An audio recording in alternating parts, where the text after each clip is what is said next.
Welcome to another episode of Freshly Me with yours truly, Francine Abigail. Today on the show, I have a very special young man. It's a treat. I told you I'm going to be bringing some man on the show, and I kept my word. And so today, I want you to sit back and relax.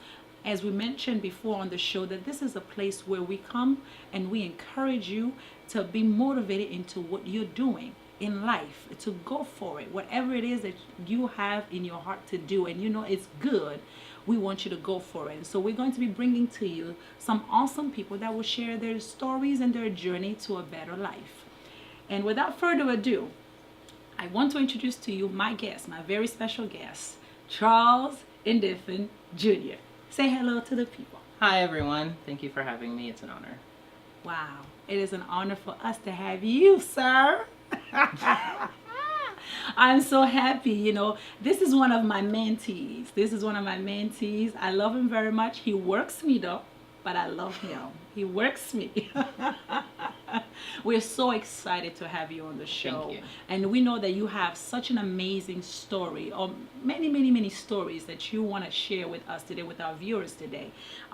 Few things that you have experienced in your life that we know that as you share it, somebody will be inspired to go after their dreams.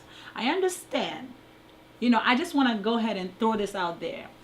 He is the son of the apostle. If you don't know him, you better Google, okay? He is the son of the apostle Charles Indiffin and Pastor Donna Indiffin. I want you to know that these people have made such a great impact in the world. Apostle Charles have traveled around the world, literally. And from what I understand, you have also been with him in some of those places. You've gone with him and traveled with him. Share with us a little bit about that, your journey, with just in the ministry. I mean, have you always aspired to do something in the ministry? Was it something that, you know how they talk about the PK kids that just dragged you into it, that you better follow Jesus? I told you it's going to be real today. Or is it something that literally was genuine in your heart, that you fell in love with God and you wanted to pursue God, and they inspired you to do so? Because I believe, being that they're your parents and they're involved in ministry, that somewhat inspired you to, going to those places. So can you please talk to the people about, those experiences? And Sure. Yeah. So when my parents started out, when they first got together, they had me and my brother Philip. And when we were younger, we would travel with them to many different places. I vaguely remember a couple of them. We went to Tennessee, Nashville, big miracle meeting, and all I remember is my mom ministering, and all of a sudden she was just laughing the entire time for the whole service. And that, for me, it was a little strange. I'm like, why are they laughing? There was nothing funny that was said. Mm-hmm. And then as I got older, I persisted that I really wanted to go to public school, and I just wanted to be around kids, so they let me do that. And during that time, I wasn't really feeling the whole ministry thing, and because of my parents, they never forced me to this Christian life. Mm-hmm. They always told me that if I wanted a relationship with God, I would have to do it myself. It would be my own personal decision. Wow. So they never forced me, but they said, until you're an adult, you're coming to church just because you need to learn these things. These are principles that you Train need up to a know. child in the Yes. ways of the Lord. Yes. Yeah. Uh-huh. So, and then around the time I graduated high school, all of a sudden, it took a little bit, it took a while, and then it just clicked for me that I was like, wow, I just really want to serve. I just really had a heart to serve.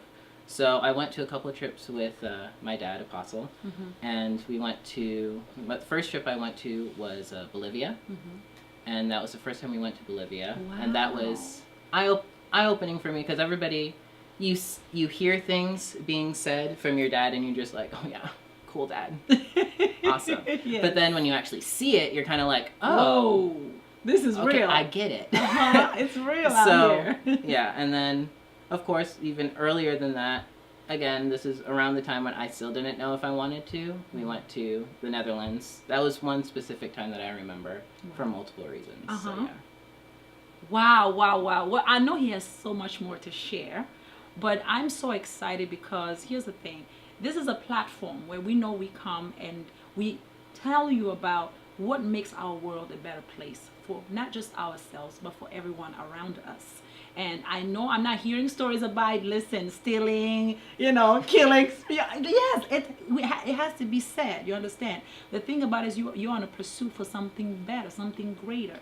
And our generation needs to hear this right now, that you have a choice. And one thing I love about what you just shared is that you were not forced into this, but you just, your parents gave you that, the free will to choose, just like God does. He gives us a free will to choose between good and evil, and whatever you choose, okay, just know that you're gonna have to deal with some things. If it's good, it's good. If it's bad, it's bad. And you chose the good path. But also, Charles, tell us, you know what? I kind of rushed into it, but I want the people to know who Charles is. Who is Charles?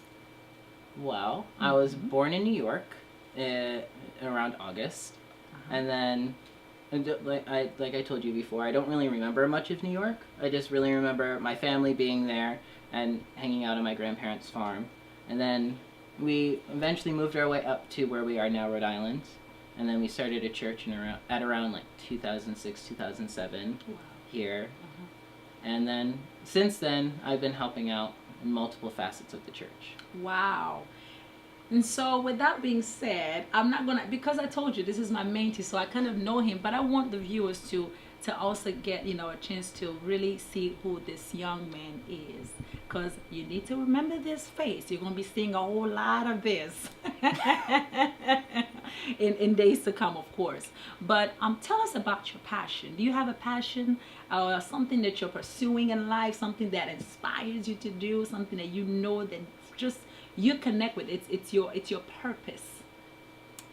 Well, my passion is, I have many passions, but my main passion is music, specifically worship. Wow. That's my main passion. Why music and why worship? Well, growing up, of course, I was with my parents, and seeing what they do, I was just, everybody has something that they have to deal with. Right. So when I was growing up around high school, for some weird reason, the enemy just felt like attacking me with depression. So for me because I didn't want to dwell on that, I decided that I was going to worship. This is around the time when I really started to... Wait, you, the son of the Apostle Charles, was attacked with depression? Can the devil really attack us? No, you know what? Here's the thing. I'm asking you this because depression is a serious thing right now. It's a serious issue that people deal with.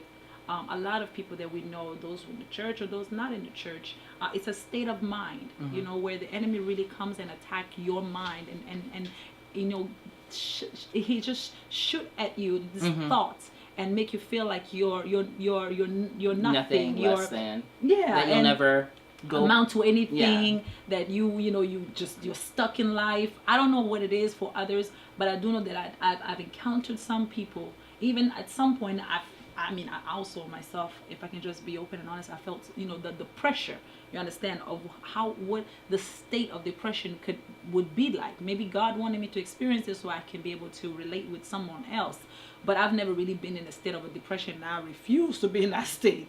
But share with us a little bit about that, and how did God walk you through? Because I know you're going to talk about the music, because the music really helped you through that stage.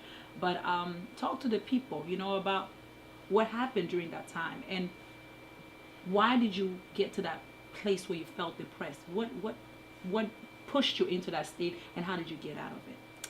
Well, as many of you know, my dad being apostle, people have sometimes these weird expectations of me, or of even my brothers, but especially me being the oldest, me having his name. Wow. Everybody assumes that, you'll just follow along in your father's footsteps.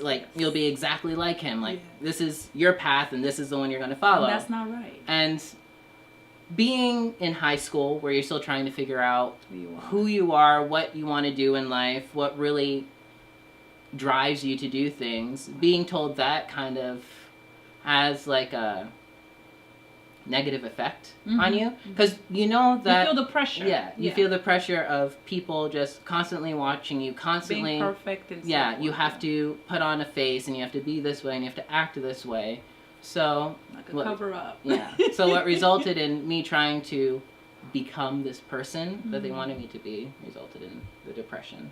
Wow. And how did you get out of that stage? Well, a lot of it was worship and just listening to my dad. So you listened to your father's teachings and then you worshiped. Explain to us what worship really is. What is worship? Worship for me anyways is just bringing heaven down to earth. Wow. Simply like that. Just wanting to experience heaven on earth. So taking the focus off of Taking the focus off of everything that's others happening, and directing people them. around you, situations around you, and just focusing it completely on God and nothing else. Wow. Why God? Why should we worship God? How can you answer that question? Because here's the thing. We're living in a generation now, we're independent. You know, Mhm. we want to do things our way. You know, we want to pick what we want to, the style of music that we like. And we're not, I'm pretty sure that I'm not against any genre of music. I like all. But at the same time, there are some music that just don't do it for you. I mean, it feels Yeah. good, but it doesn't really get to the core of the person, of who you are. Mhm. And I think music is a form of therapy. You understand? It's a form of therapy. And everyone should experience something while listening to music or whether they're involved in producing music. And so that's why I'm asking why God and why what's the connection between God and the music for you? Like why? Well, Yeah. in the word it says that specifically, like, we can play any amount of instruments, but specifically the one thing that God loves the most is hearing your voice. Aww.